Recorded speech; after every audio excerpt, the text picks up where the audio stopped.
These Thursday night games are the worst for favorite teams. You go on the road. I look at Ohio State, and if I was a coach and I saw a Thursday night game against like Minnesota, I'd be like, I don't want any part of that. They always feel like trap games. And what do you expect tonight? I think it's going to be a close football game for a long time. Your thoughts? I think you're right, primarily because of both defenses have been suspect. At least they were a year ago. Minnesota's been really poor defending the run. I think they're, somewhere maybe 102nd in the country, giving up about 210 yards a game rushing a year ago. And they've got 10 of those starters back from a year ago. Sometimes that's not great to have some starters back. But on the other side of the coin, Ohio State's been really poor defending the pass, one of the worst in the country.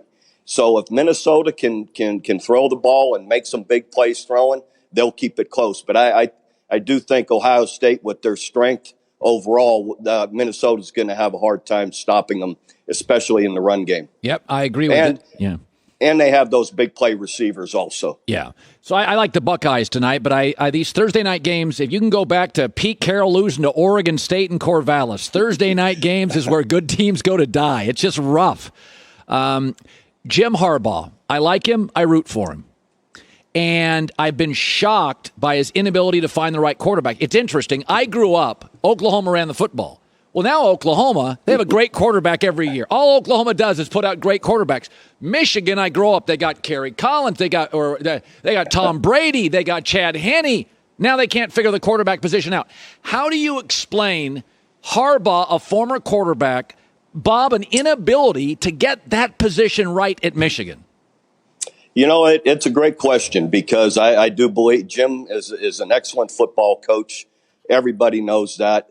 And I do believe their biggest, that's been their problem, is having that right guy under center or behind the center in the quarterback position. But I believe in Coach Harbaugh and Jim doing things the right way all the time. And listen, be careful what you wish for. There have been a whole bunch of teams win 8-9 games and they fire the coach. And then what do you have after that?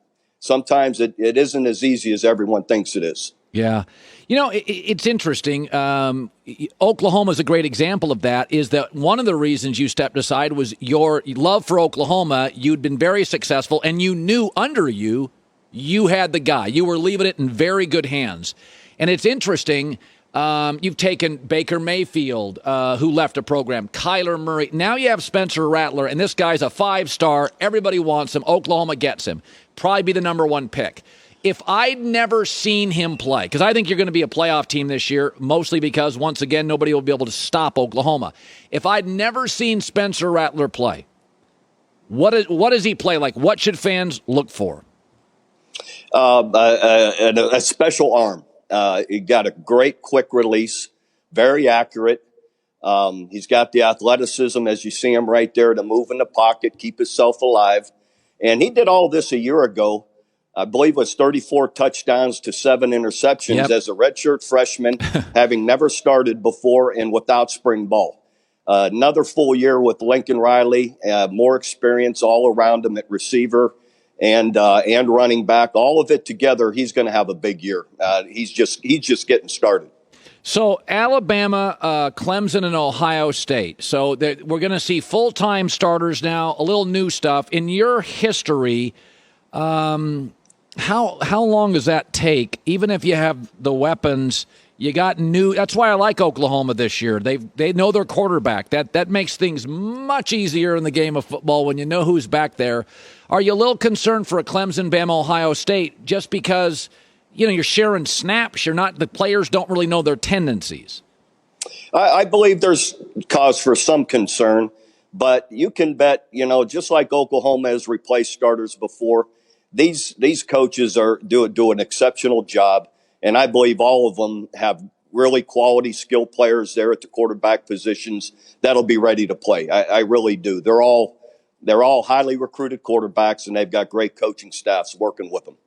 So, Bob, it's interesting. I think Oklahoma is going to do fine in the SEC. I don't love what's happening to college football. I'll be honest. I love the Rose Bowl, Big Ten against Pac-12, and I like the SEC. I like all the It's fun. I like every conference having more power. I don't like one conference lopsided, feeling like they have too much power. I don't know how Texas will do. I'm going to keep my eyes on Sark. I like him, but I don't know. But I think Oklahoma will be fine. The landscape of college football now, it's a land grab. You know, and Oklahoma and Texas are wildly appealing to anybody. I always feel like the sport needs a czar. They need a centralized voice. What do you make about just what's happening now, and the Big Ten and the ACC and the Pac-12 are conjoining? I don't know what to make of it. I don't know where it ends or how it lands. Do you? I don't know. I don't. No one does. We're in uncharted territory. We're going to find out how this name, image, and likeness goes. We're going to find out, more about the transfer portal, which we're finding now sometimes isn't such a great idea that everyone thought it was before. Now with, conferences realigning, there's a lot going on. And whether, you like it or not, doesn't really matter. I'm a traditionalist as well, but very few things in life stay the same. And, for the last umpteen years, the Big 12's been last in line for TV contracts. And, Oklahoma and Texas finally just realized, look, we've got to make this move to protect our brand moving forward for the next 20, 30, 40 years. Yeah, no, I totally get it. I completely get it. Okay, by the way, I saw this. Wisconsin and Penn State open, and I thought to myself, if I was a coach, I don't get warm-up games. I got to start with if I'm Penn State, I got to start with the Badgers. As a coach, if you played Texas, Oklahoma in week 1, that is a handful. What do you expect Wisconsin, Penn State? It's so rare we get this, Bob. You never get conference powers week 1. What do you expect in that game? It's going to be a great game. You're right. Hats off to both of them coming right out of the opener, coming into such a big game. I'm anxious to see Penn State with their air raid offense. They got a new coordinator, Mike Yursich, and an air raid offense doesn't seem to fit Penn State when you think traditionally. And then I'm also anxious to see the Wisconsin defense against it. Wisconsin, with their coordinator, Jim Leonard, always play great defense. And they're expecting this to be one of their better defenses. Yep. So that's going to be fun to watch. I think it's going to be a great game. Fox Sports new college football analyst. Been a friend of the show for a long time. I'm a huge fan, Bob. It's great seeing you again. Always good to be with you, Colin. Thank you. Hi, everybody. Thanks for watching. Subscribe here to get the latest from the show. Also, be sure to check out more of the best clips from The Herd or go watch a few segments from other shows on FS1.